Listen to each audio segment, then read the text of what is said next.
The most dangerous thing happening to your child right now doesn't shout. It doesn't break or sting or even look wrong. It's quiet, routine, approved. And that's what makes it so dangerous. They're not losing their imagination in high school, they're losing it in kindergarten. And we're helping it happen not with malice, with good intentions, with enrichment apps, flashcards, screen time limits. We think we're doing what's right. Until one day the light starts to fade. That slow fading is not accidental. It's systemic, cultural, invisible. We reward answers, not questions, structure, not wonder. We trade stories for scripts, and we start replacing their imagination with expectation.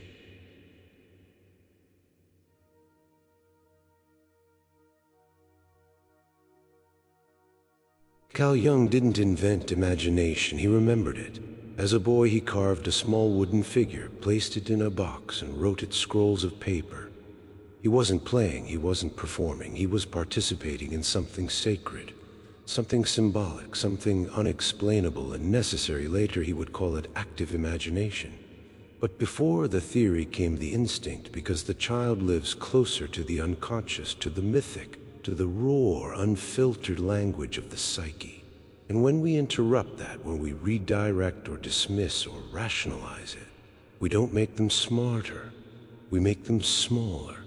We teach them not to trust their own inner voice. Maya saw this in her son, too. At first it was subtle. He narrated everything. Dinner time was a diplomatic summit between dinosaurs and teddy bears.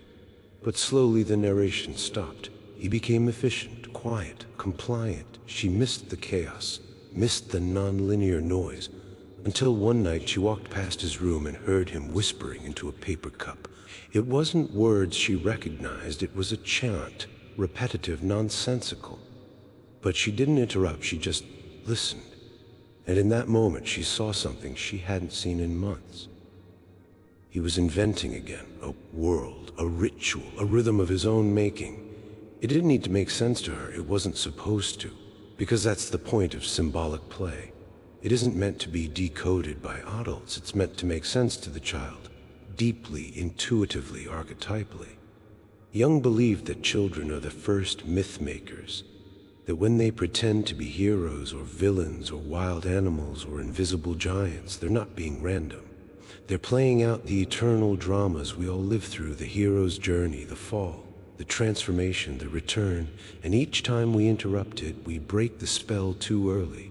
We stop the process before it reveals its wisdom. This is where many adults start to drift. We hear words like unconscious, archetype, and symbol, and we think that's not practical, but it is. Because the child who pretends to be a villain isn't trying to misbehave. They're exploring the part of themselves that feels misunderstood. The child who builds a fortress and calls it a kingdom isn't just being bossy. They're discovering the limits of power. The child who reenacts a hospital scene over and over isn't bored, they're healing. This isn't performance, it's process, and it deserves reverence. So when your child starts telling you a story that makes no sense, don't try to fix it. Don't try to make it more logical. Ask, and then what happened? Let them lead. Let them wander. Let them make up a world that contradicts itself 5 times in a row. Because in that world, something essential is happening, something emotional, psychological, spiritual, and you won't always understand it. But you're not supposed to. You're supposed to witness it. With curiosity, with presence, with the quiet joy of knowing that your child is still building from the inside out. Because when you witness it, they learn to trust it. And when they trust it, they don't lose it, they carry it into school, into adolescence, into adulthood, and maybe, if the world is lucky, into the next generation too.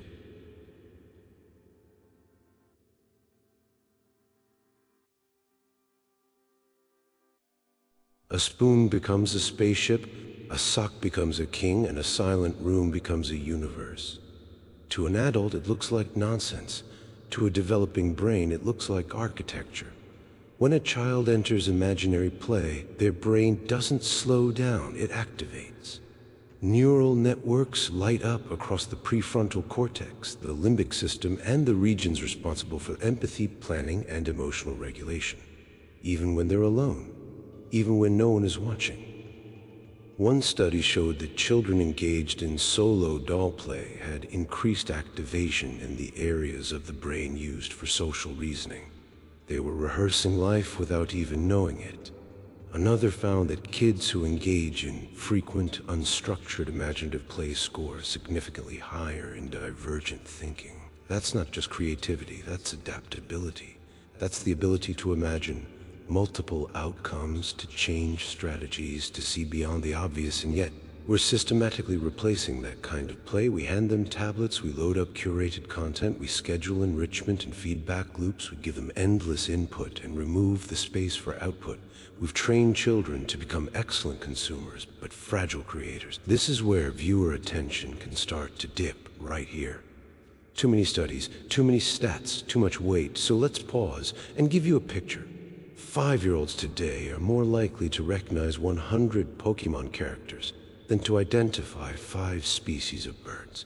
They can name all the evolutions of a fire-type dragon, but they've never seen a fox. They know what a rare digital creature looks like, but not a maple tree in spring. This isn't a tech problem, it's an imagination problem, a nature problem, a depth problem, and it's ours to fix. Maya didn't think she had one of those problems. Her son was bright, articulate, curious, but every time he was bored, she filled the space. Games, videos, projects. Until one day she tried something else, nothing. She gave him an open afternoon, a bin of loose objects, and a closed mouth. No instructions, no goals. He resisted at first. He fidgeted, complained, whined. But eventually he began. He built a city out of cardboard and duct tape, declared himself the mayor of a species called glowfish. He gave himself tasks, made rules, fired his imaginary assistant, brought him back with a public apology. Maya watched from the doorway, stunned.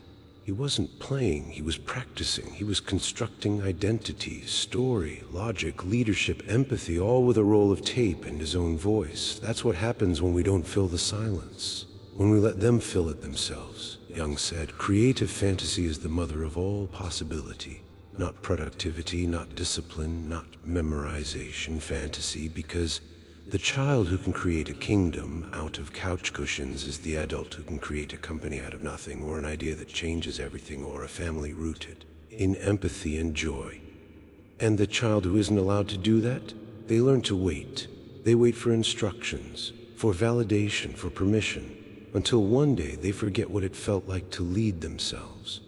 That's the real cost of passive childhood. It's not what's missing on their resume, it's what's missing in their reflection. So the next time you see your child making up a game that makes no sense, don't interrupt. Watch, ask, join if they invite you.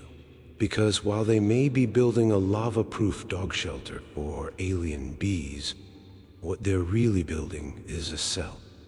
And that's something you don't get back if it's lost.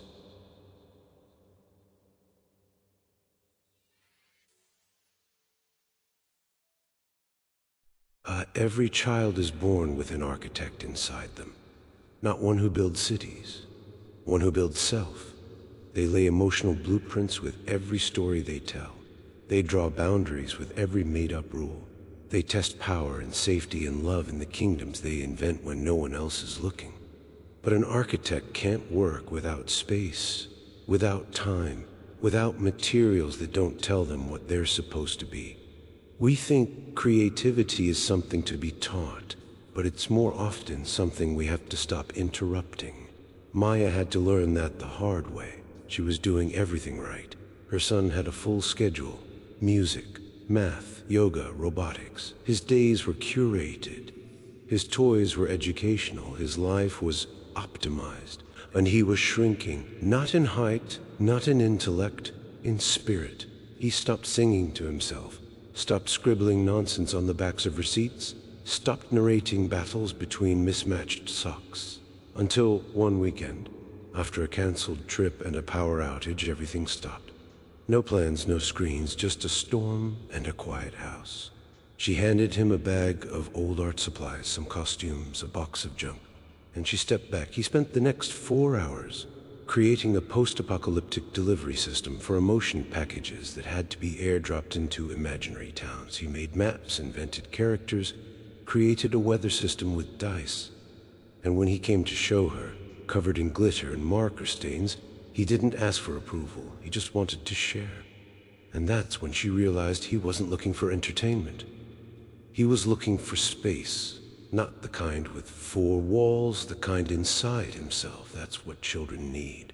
A corner of time, a pocket of permission, a message that says, this is your world, build it. But here's where so many parents hesitate because they don't know how to re-enter that world themselves. They feel silly, unqualified, out of practice, and the deeper truth, they're carrying their own unlived life. Jung said, nothing has a stronger influence than the unlived life of the parent. Your child doesn't just notice your stress, they notice your disconnection, your forfeited creativity, your quiet grief for what you never pursue. And if you're not careful, they'll try to carry it for you. Unless you show them another way, unless you pick up a paintbrush again, sing a made-up song, pretend the kitchen floor is lava, not to entertain them, but to liberate yourself. Because the moment they see you reclaim joy for no reason, they learn that adulthood doesn't have to mean extinction. It can mean expansion.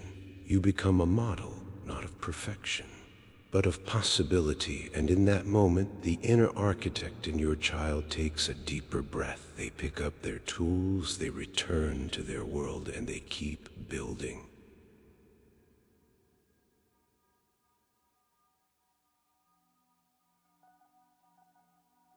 In a forgotten parsonage in Yorkshire, 4 children sat in a circle, surrounded by scraps of paper, toy soldiers, and silence.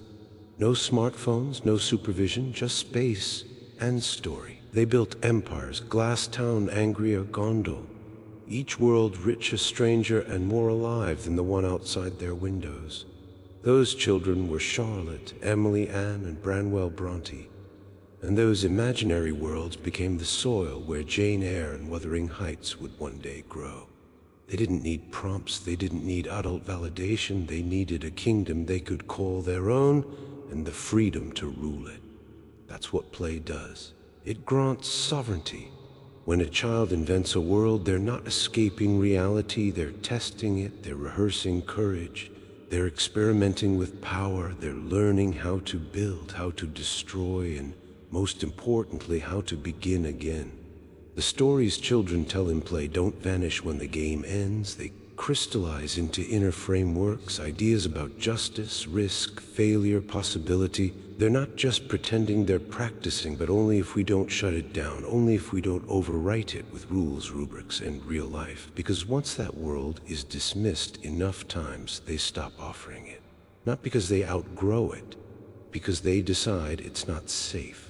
That's what Maya feared she had done. Her son had created a world called Luminara. It had laws, elections, music. Every morning he'd update her on the events from the night before, how the rivers had flooded, how a fox was elected mayor, how the moon disappeared for 2 days and no one knew why. At first she smiled politely, but she was distracted.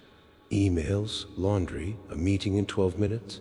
So one day when he said Luminara had an earthquake, she just nodded and said, "That's nice." He never mentioned it again. Weeks passed. The story stopped. The characters vanished. And one night at dinner, she asked him gently, "What happened in Luminara?" He shrugged. "I think they stopped needing me." That's when she realized they hadn't stopped needing him. He had stopped believing anyone cared. And with that belief, the door to his inner world had quietly closed. So she did something she hadn't done in a long time. She asked him to show her. He blinked, hesitated, then pulled out a piece of paper and began to draw. Luminara came back, and this time she entered it with him, not as a visitor, but as a citizen. She didn't try to shape the story. She asked questions, listened, let him lead, and through that doorway she saw a version of her son she hadn't seen in months. Bold, expressive, expansive, because the worlds they build as children don't stay small. They become the maps they carry into adulthood, maps for how to solve problems, maps for how to lead, maps for how to imagine something better when everything is falling apart. The child who invents a talking raccoon, who organizes a neighborhood rebellion. That's the child who grows into the adult who challenges the status quo. The child who turns sticks into a currency system in their backyard. That's the mind of an economist, or a systems thinker, or a poet who rewrites the laws of value. Every imaginary story contains the seed of a real one, but only if we water it, only if we show up, not with correction, but with reverence, because that seed, once ignored too long, won't try again. So the next time your child invites you into a story, don't just smile and nod. Step in. Let them assign you a role. Let them make you the villain, the fool, the confused bird with no wings. And trust that the part they give you is the part they need you to understand. Because the world they build today is a reflection of the world they want to live in tomorrow. And if you want to know who they're becoming, look at the stories they're still brave enough to tell.